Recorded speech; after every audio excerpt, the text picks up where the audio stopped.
मेरी ये गज़ल आज के हालात हाज़रा के हवाले से है। जैसा कि कोरोना के हवाले से आपको पता है कि दुनिया में एक हलचल मची हुई है, अफ़कार पे एक कारी ज़रब लगी है।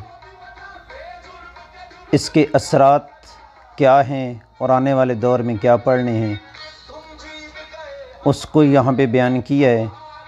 इलामती गज़ल है।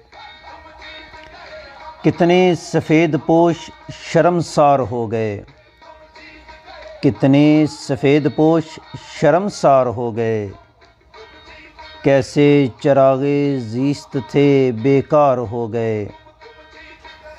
वहशत के साए में कहीं गुम हुई ज़िंदगी, ऐसी हवाए दर्द चली बार हो गए।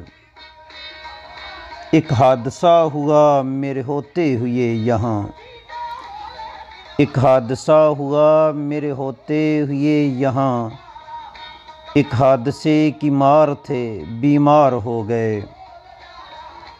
मसीहा का रूप धार गए कितने दिल जले, कितनों की सीटी गुम हुई लाचार हो गए।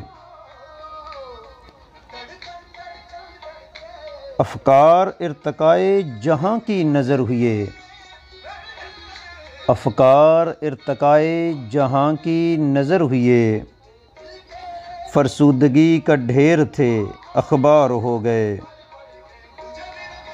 हज़रत के फ़लसफ़े सभी बेकार ठहरे हैं, चारों तरफ से लोग थे बेदार हो गए। गुल ज़ख्मी है तो ख़ैर सलामत नहीं रहे, पैवस्त हुए तीर कहीं पार हो गए। कितने सफ़ेद पोश शर्मसार हो गए।